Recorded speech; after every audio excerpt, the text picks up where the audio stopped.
Assalamualaikum warahmatullahi wabarakatuh.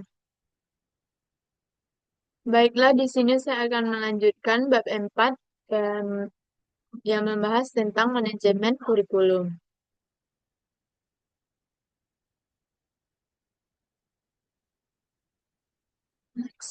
Ini adalah identitas buku yang berjudul Manajemen Pendidikan. Next, ini adalah daftar isiku. Next, ini adalah topik bahasan. Yang pertama itu ada prolog, yang kedua pendahuluan, yang ketiga siklus kurikulum, yang keempat pengajuan dan penetapan kurikulum, yang kelima pengembangan, desain, dan review kurikulum, yang keenam penjaminan kualitas dan mutu kurikulum, dan yang terakhir ringkasan. Baik, yang pertama itu prolog, di mana petunjuk yang diberikan oleh Kaukeng untuk menimbang gajah merupakan penyelesaian masalah secara kreatif dengan menggunakan pendekatan ilmiah. Setiap orang pada masa itu dapat mengulang metode tersebut dan mendapatkan hasil perhitungan yang sama. Selain menggunakan pendekatan ilmiah, Kaukeng ini juga menunjukkan penerapan keterampilan manajemen melalui keterampilan manajemen yang menunjukkan bahwa manajemen tidak hanya merupakan keahlian analisis dan membaca data saja. Selanjutnya, pendahuluan. Pada prolog ditunjukkan keterampilan manajemen klasik yang masih bisa terus dijalankan di masa sekarang meskipun waktu dan kehidupan terus bergerak maju. Kemajuan terjadi di mana-mana meskipun tidak terjadi secara bersamaan dan tidak mencapai kemajuan yang sama.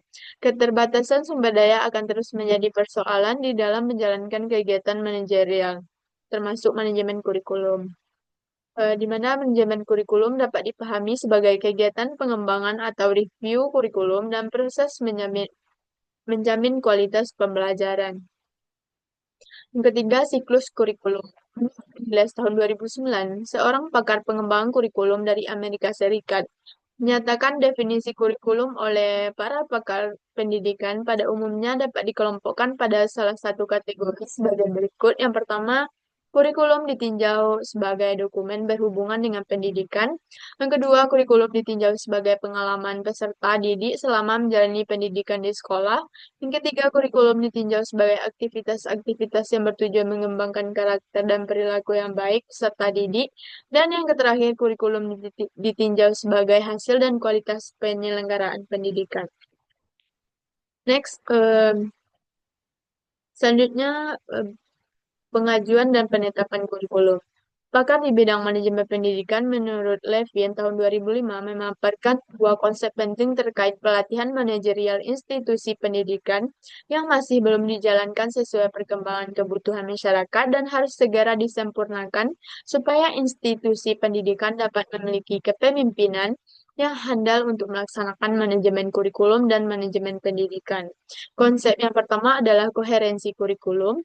Koherensi ini berkaitan dengan pendidikan dan pelatihan keterampilan serta pengetahuan yang sesuai dengan perkembangan dalam masyarakat seperti keterampilan manajerial berbasis sistem informasi dan literasi digital. Next, yang kelima, pengembangan desain dan review kurikulum. Tantangan yang dihadapi dalam menjalankan manajemen kurikulum di masa sekarang pada dasarnya sama dengan tantangan yang dihadapi dalam menjalankan kegiatan manajerial secara umum. Dan tahun 2004, manajer di masa sekarang menghadapi setidaknya tiga tantangan utama. Yang pertama, mengambil keputusan berkaitan dengan masalah-masalah yang sangat kompleks. Yang kedua, memupuk kepercayaan melalui keterbukaan, transparansi, dan akuntabilitas institusi. Dan yang ketiga, mencari cara-cara terbaik untuk memanfaatkan ilmu dan pengetahuan. Next, yang keenam, penjaminan kualitas dan mutu kurikulum. Menurut KAS Internasional tahun 2019, jaminan kualitas pada dasarnya menyangkut kegiatan menyediakan dokumen tertulis yang berbagai keperluan administrasi. Dalam manajemen kurikulum, Jaminan kualitas bisa dipahami sebagai usaha institusi pendidikan untuk menghasilkan berbagai dokumen dan proses administrasi kurikulum yang dapat dijadikan sebagai bukti ketika kegiatan evaluasi dilakukan. Jadi, jaminan kualitas kurikulum merupakan proses memenuhi kriteria-kriteria pencapaian tujuan pendidikan. Sebagai dasar bukti pencapaian tersebut disajikan dalam bentuk laporan, sertifikasi, dan dokumen-dokumen pendukung lainnya. Kegiatan operasional ini lebih banyak melibatkan internal dan institusi pendidikan. Next, ringkasan materinya yaitu institusi pendidikan bisa saja memiliki sumber daya yang melimpah atau tidak memiliki sumber daya yang memadai.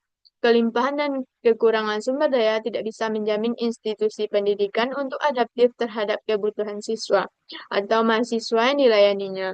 Institusi pendidikan yang berhasil memenuhi kebutuhan pengguna jasanya harus dapat menjalankan manajemen kurikulum secara kreatif dan mengedepankan penjaminan dan kontrol yang berkualitas.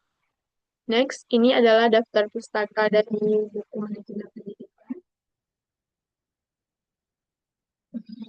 Mungkin sekian yang dapat saya jelaskan. Terima kasih. Assalamualaikum warahmatullahi wabarakatuh.